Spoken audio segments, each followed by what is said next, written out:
Welcome to another movie plot and enjoy the memories. We open at a traveling Renaissance fair that uses motorcycles instead of horses. The troupe entertain crowds of locals with full contact jousts on the back of steel horses, but the King William currently sits out injured. Sometimes they just ride around beating the crap out of each other in what their names suggest are reenactments of Arthurian legends.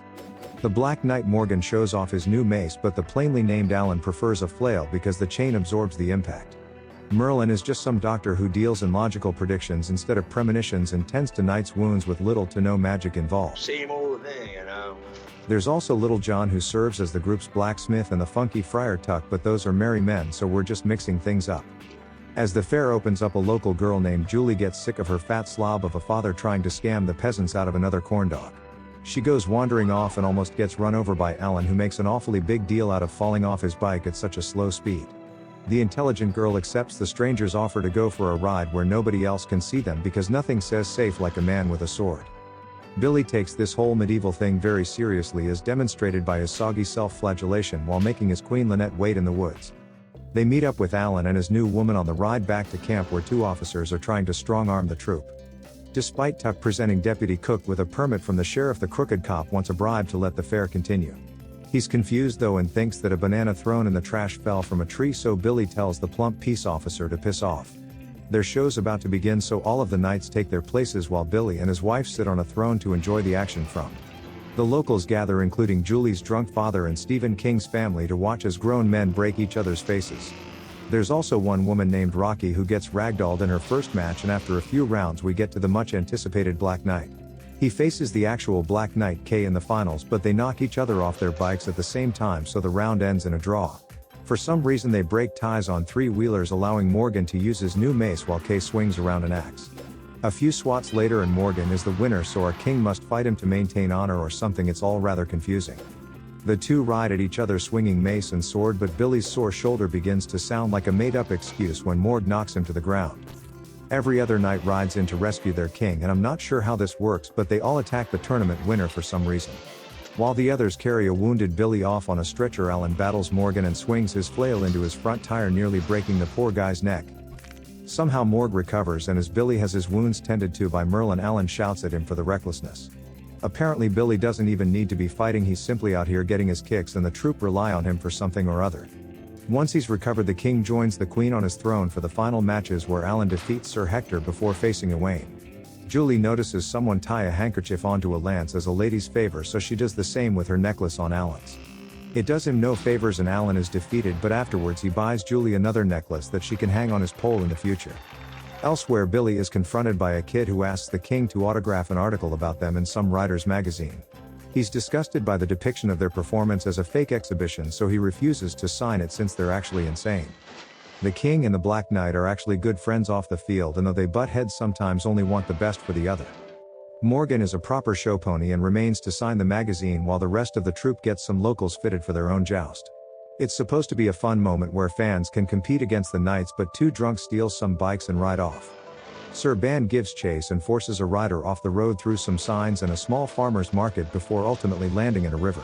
The other thief is knocked off the bike by Rocky's invisible lance, but the bike blows up, so nothing this pair stole actually gets retrieved. As the fair closes for the day, everyone who lives like this is Camelot spar with real swords and eat wood-fired meat for dinner. The king and queen argue because Linet thinks that Billy should be more of a hero for the kids so they can make more money. Billy on the other hand takes this seriously, but also shouts that he's trying to slay a dragon, so I think he's just gone a little crazy. Meanwhile, Morgan Le Fay admits to his mechanic girlfriend Angie that he only just learned that his namesake was a woman. Their crier Pippin gets some flack for being still in the closet, but nobody questions Rocky because she would kick the crap out of them. Later in the night, the police arrive to harass the bagman and pin anything they can find on him, even if it's just some bud. Once again, Billy refuses to pay Deputy Crook any blackmail, so he gets taken to jail for the crime of being broke. The corrupt cops beat the bagman up without provocation until the sheriff arrives with some of the troop and has their friends released. Billy warns that he'll return for revenge before catching up to the rest of their group, who've already begun setting up a new camp. Julie tells her shell of an abused mother that she's leaving home with her new boyfriend, and they meet up with the troop's lawyer Steve on their way to a new town. He would have come in handy last night, but was organizing the new permit, which Tuck picks up from the police station upon arrival. That day, after setting everything up, the troupe hold a parade as promotion for the show while a few walk around town talking to corporate types. While showing off their empty throne because Billy hasn't arrived yet, Morgan meets the flirty television producer Sheila. There's also Joey from Silver Bullet Enterprises who wants to promote their events and always looks so drunk. Before they reach the town, Billy, Steve Bagman and Merlin pull over for the night and talk about how they all found community with the troupe. Billy refuses the offer to join the world of big business, so borrows Steve's bike to ride into town ahead of the others. He gets to the fairgrounds at sunrise where Morgan is holding a meeting with the knights and Tuck is banging the photographer Judy. The king goes on a rant about how they're having a meeting without him and throws a pizza in Joe's face because why not? Sheila, however, has already convinced Morgan to get a small group of knights to leave the troupe for fame and fortune. Morgan informs the others that he's leaving with Joe after the next tournament, but even Angie doesn't want to abandon the troupe. She knows that Morgan's just leaving to chase that fine piece of reporter and says that he will be back here looking for work within the fortnight. Meanwhile, Linette's angry at Billy because she feels like she wasted 2 years of her life playing queen with someone who's gone completely crazy. When the jousts begin, none of the knights wait for the king's signal and instead just take out years of frustration on each other. Supporters for both Billy and Morgan battle it out as someone changes the music from trumpets to rock music, so the king goes to fix that. In his absence, a fallen knight's motorcycle gets away from him, narrowly missing a baby in the crowd to collide with the mother. She's rushed to the hospital while Pippin tries to call off the tournament, but a group of random bikers show up and begin causing trouble. The rest of the knights jump on their bikes and run them all down, or like Rocky, knock them off with her lance from the ground. Pippin is asked out by another fair worker and his excitement is heard by Billy, who finally learns about the chaos. He seems over everything and just wanders up to his throne until noticing an Indian man with a black bird on his armor. Billy has been having dreams of a black bird and feels that this challenger has been sent here by fate to duel with him. Knowing Billy is hurt, Alan attempts to take his place, but the crippled king shows that he's still got it and knocks his knight from his steed. He then repeatedly hits Alan with his sword until he finally yields and Billy can face the random Indian dude who must be confused as hell. They ride around the arena to the cheers of the crowd, swatting at each other like flies until Billy knocks the stranger off his bike.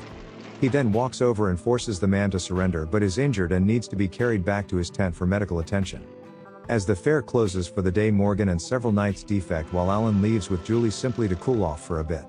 They visit a couple of friends where Alan ponders his life choices and wonders if taking a lance to the face is the best way to spend his time. Ultimately, he decides that yes it is, so drops Julie back at home to receive a beating from her abusive father and returns to the troupe. Meanwhile, Morgan went to Sheila's house, and while Tuck floats around with Judy in the pool, they go upstairs to fool around. Sheila's rich boyfriend is returning soon, and since Joe has got Morgan dressed like a gimp for their photo shoots, he begins regretting everything. With models filling the other roles, the rest of the defectors just sit around all day getting frustrated and wanting to fight. One night, Morgan and Tuck return to the Knights' hotel room to find them all engaged in a brawl trying to get some release from boredom. The only way to solve this is for Morgan to tell Alan that he wants back in the troupe, but says he will follow the orders of the king. They all return to the camp with Morgan and his knights draped in their fancy new clothes that make it clear why they left Hollywood. Joe argues with Steve about the legality, since I'm pretty sure they just stole these costumes and outfits from the production crew. Billy is promised that Alan and Morgan will continue fighting for him, and they all have a big group hug as we're all friends again. They get everything ready for a private tournament while Billy knights the Indian, as I guess he's part of the crew now. Two teams take to the field and ride at each other in a series of battles that all happen simultaneously until one winner is crowned. As the knights get knocked from their bikes in some brutal stunts, they go and sit beside the king or on the other side with the fancy boys. It's all in good faith as Kay's knocked off his bike by one of Morgan's knights, who picks him up and gives him a lift back to the fairgrounds. When it's down to only 2 riders, Morgan knocks Alan off his bike to become the tournament winner. The king gives him the crown, making Morgan the new leader of the troupe, and he gives Linette's crown to Angie, making her the new queen. Billy says goodbye to his wife and everyone else before departing on his bike, with the Indian following him closely down the highway. He fulfills his promise to return and give Deputy Cook a good beating, and nobody stops him. They just cheer for the LARPer beating up a cop. Billy then goes to the school of the young boy who he refused to sign the signature for and gives him his sword before leaving.